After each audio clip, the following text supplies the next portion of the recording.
But now, how long does it take for one to eventually finish this course and put into practice what they've learned and actually contribute to the development of the continent?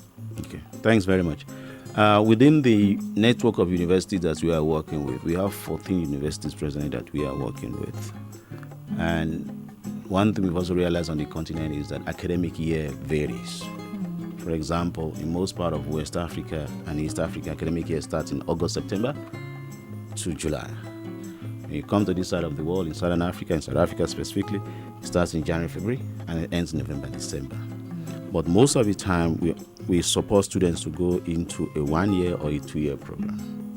And that's normally honors program or your master's degree, which normally finish anything between 12 months to 18 months.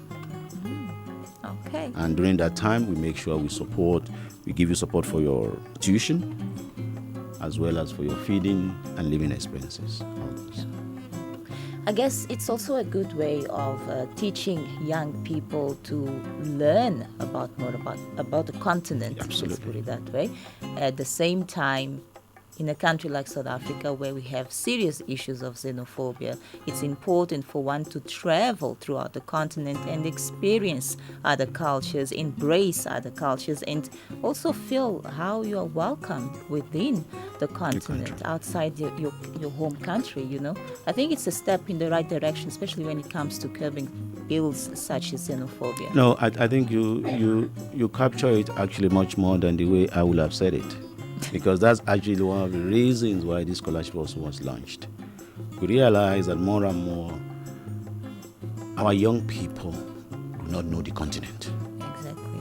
They don't have appreciation of the broader culture of the continent. We said, okay, how can we encourage this? There's no better way to encourage young people to do this more than to get them to interact with one another through studying further in their own chosen career. So it's really one of the things that this thing is trying to do. And that's why we do not encourage students coming to us to say, I want to study in my own country.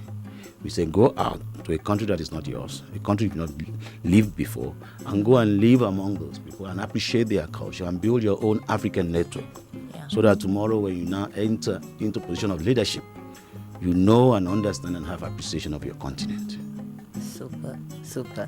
Now to sum things up, let's come back to the 5th to the 10th of August. Give us all the details. What do we need to know about this period?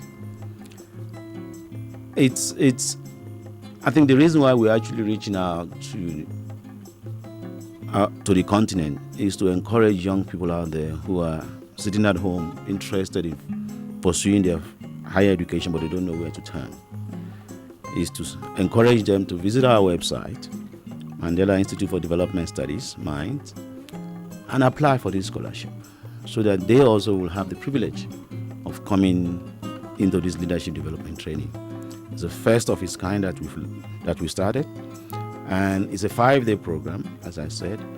And day 1, they will be standing on the shoulders of the elders like Mama Gracia Michel, Dr. Nkosana Moyo, who was a